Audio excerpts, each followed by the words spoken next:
YouTube, welcome back to my channel. This is Canadian Retro. I have a contest that I'm entering here for Gare Gaming Grounds 500 subscriber contest, and if you haven't checked out his channel, you definitely need to. He's basically at the same spot I'm at as far as subs. We're basically equal here, but he definitely deserves more than I have. So go over there, check out his channel. There's tons of good stuff there. He's a super knowledgeable guy. Obviously, when I'm shouting out channels or I'm doing these things, I'm subscribed to these channels because they're knowledgeable people. That's why I'm subbed to them, and I definitely subbed to his. As soon as I found his channel, I was all over that because he is a super honest YouTuber, that's for sure. One of the best out there. Super underrated channel. I don't know why his channel only has 500 subs. I mean, I understand why my channel has only 500 subs, but I cannot understand for the life of me why he's still, well, he's only at 500 subs. I'm sure his channel will grow sort of epically kind of thing over time here, but still just amazing YouTuber. You gotta go check him out if you haven't yet. I'll put a link down below, obviously.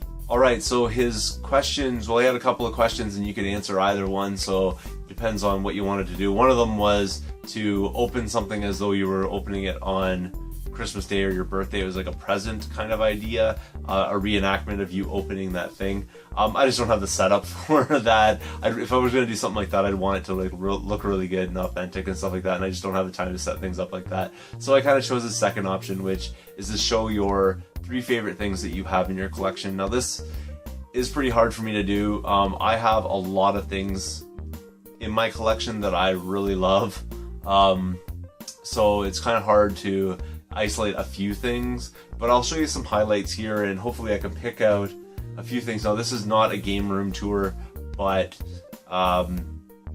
just show a round of like things, because I haven't really totally picked in my head here which things I actually want to share with you.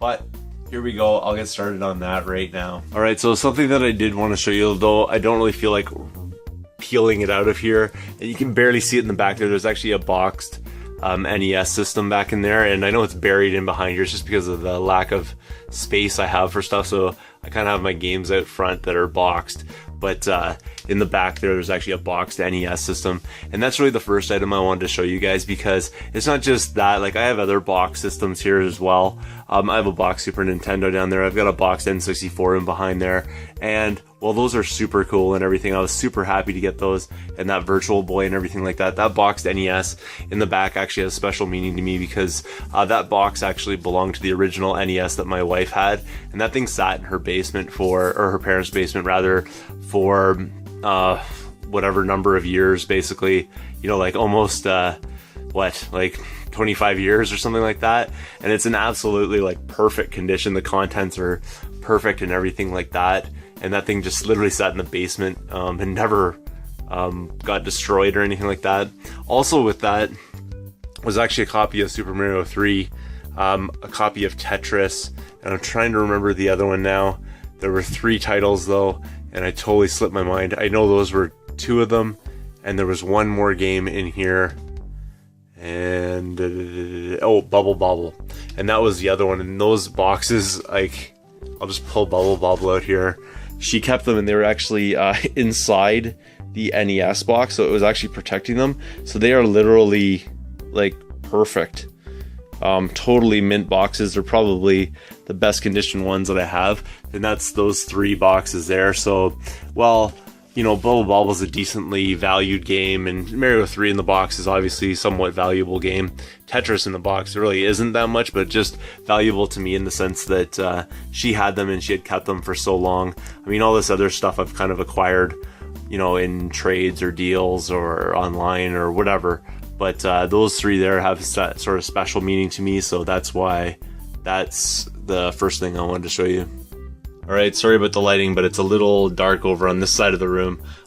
Next thing I wanted to show you was some Genesis stuff here, and there's sort of a toss-up between 2 games that I really wanted to get complete, or what have you, and I don't even remember if these ones are actually complete, but they're sort of my favorite things, one of the favorite things I have in my collection.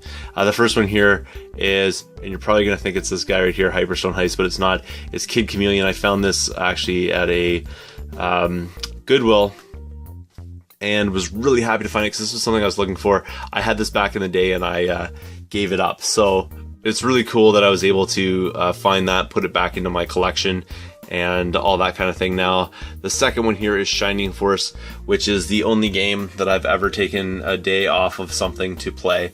And when I was a kid, I actually pretended that I was sick, although I'm sure my mother knew I wasn't, and played this game. And I actually did that 2 days in a row because I had rented it. I had to return it. I didn't actually own that back in the day. Really wished that I did. And I returned it to the rental place and never saw it again, and always wanted to get it back. And I finally did one day there, so that was really awesome. So really happy about that. I mean, I have things in my collection that are more valuable than that, but those are just something that I'm really happy to get back. You'll have to pardon the awful lighting that I have going on here, but I had to kind of bring over like a little lamp to put it here. This is literally a light dead zone because there's no lights in the ceiling above me here, so not a lot I can do about that. I can see it perfectly fine, it just doesn't come out on camera very well here, so let me just move this out of the way. So something I wanted to highlight in my PS1 collection that I was super happy to get back, I actually ordered this online because it's actually somewhat of a rarity to find, and I don't think you're really gonna find it too often. And let me just see here, now I'll find it. It's right down here. Unfortunately the video there is awful, but here it is. And I was so happy to get this because I loved playing this back in the day, and that is Deception 3 Dark Delusion. This is by far one of my favorite PS1 games. I can play this over and over and over again and never get sick of it. If you've never checked out Deception 3 Dark Delusion, you should. It's not a very valuable game. I mean, really, it's a $25 game, which I guess for some PlayStation games, that's a pretty decent price, but it's not really, you know, that valuable. You can probably pick it up for like 15 or 20 someplace, I'm sure of it. I had to order this online. Sorry, it's getting a little out of focus there. I had to order this online because I just really couldn't find it. It was a hard thing to find. I actually went down to the local video game store that deals in retro stuff, and I asked him about it, and he said their store had never got a copy of it before. And when he said that, I said, you know what, I'm just going to order it online then. If you've never seen it before in your game store, I'm certainly never going to find it in the wild for myself. So that's that right there. That's sort of the third item. Alright, so there are a few items from my collection that I really love having in my collection. I'm so happy to get them back now. Those are certainly not the most valuable things in my collection, but really to me it's not about the value, it's about the memories, things that you enjoy playing and things like that. So those are all the things I really enjoyed. Obviously the first one there, just because it was something that my wife had, and obviously is a cool item to have a boxed NES in your collection, but just not a boxed NES, because like I said, I have a bunch of boxed consoles, not that big of a deal to me. It's the fact that that was hers, and it was kept in such beautiful shape over so many years that it just amazes me that you know, it ended up in my hands after all this time, kind of thing. The next thing, obviously, was Genesis titles. Like, I have a ton of Genesis titles in there. Some of those are definitely worth more than others, but again, it comes down to what I really enjoyed when I was a kid. It's my nostalgia factor for things, and those two games that I showed you there from my Genesis collection really count as a couple items that I'm so happy to have in my collection. Just really something I was seeking out right off the top. Like, a lot of times I'll pick things up, but you know, they're not really things I'm seeking necessarily, not things I'm necessarily looking for. I just find them in the thrift shops and they go into my collection, and I do play them obviously, but I never really, I haven't played everything, but you know, I do play them when I get them and things like that. But those two I sort of really wanted to get in my collection, and I managed to find them on wicked deals and things like that. And then finally, that Deception 3 game just being one of my favorite games, absolutely, for the PlayStation 1. I had to get it. It's sort of an obscure title, like I was saying, so you don't really see it that often. I've never seen it in the wild. I don't think I've ever seen it at a trade show, although I never really looked for it because I already had it in my collection. I didn't check it at the Waterloo swap recently, but that kind of thing. So I was really happy to get that back in my collection, and that's a series, if you haven't checked out, that you should. The first few don't really hold up that well, but the PS2 version and that PS1 version definitely do. And there's obviously the new one that came out for PlayStation 3. So that was pretty awesome right there. Actually, the new one came out for PSP, I think, or sorry, PS Vita as well. So definitely a cool series that you should check out if you haven't checked it out already. Alright, so congratulations again to Gare Gaming Grounds. Man, you really deserve those 500 subs plus, that's for sure. And you know, keep it going, keep that content coming, keep up with the honesty and all that great things that you've got going over there, the great quality that you have with your channel and things like that. You definitely deserve a whole lot more than 500 subs, that's for sure. But that's all I gotta say about that.